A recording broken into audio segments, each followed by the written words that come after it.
Here we go, UFC Fight Night. I'm being asked, a million ways, man. Text, DM, calls. Harry, who's the pro bet? What's the schmo bet? Is it Strickland, Fluffy Hernandez?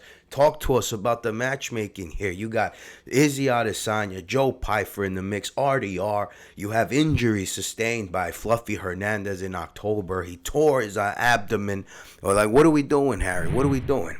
And so I opened up our segment here with the bets. Like we did UFC 324, we gave you Justin Gaethje on the money line. Aside from others, we gave you 50% of the total account on Mauricio Rufy against Fiziev. Last week, we gave you half of your bankroll on Oleg Chaychuk and Kyoji Haraguchi. So what are we doing this week? All right, I'm going to, interject here, and I'm going to give you the bets as always. But I do want to break this down real briefly. And so I was taking Strickland initially because I wanted him to get a rematch with Adesanya. We do have Adesanya defeating Joe Pyfer. That's here in about 30 to 45 days. I want that belt back, man, for Adesanya. I get that lick back somehow, man, that Strickland took. But then I thought and I said, well, Adesanya was offered a short notice fight against RDR. And he couldn't do it because he was injured.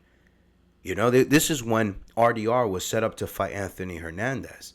Anthony Hernandez had torn his abdomen wall. So the UFC offered Izzy that fight. Izzy couldn't do it either. But these guys were injured. So now we have Izzy coming up here in about 30, 40 days. And he's taking on Joe Pyfer. It only leads me to believe that Izzy Adesanya could get that fight with RDR. Forget Strickland, man. The UFC's done with him. So we have Fluffy Hernandez on the spread at -9.5, -110 odds. You heard it here first. You know what? On second thought, forget RDR. We're going to do Chayo Moralo versus Israel Adesanya. RDR has this fight here in about 30, 40 days against Chayo Moralo. RDR versus Chayo Moralo.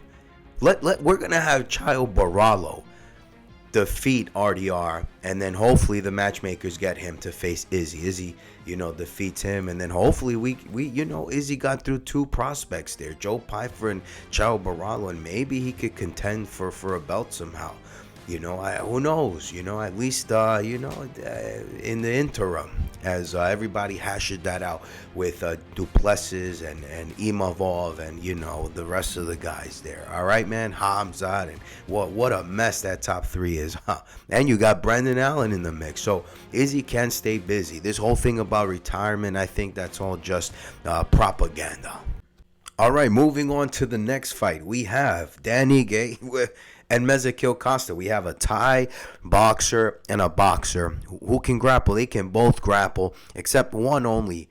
One of these guys have a submission in the last 7 years, if I'm not mistaken. The last being 2019 to just a schmo off the block, man. And that's Dan Ige with, I think, a rear naked choke.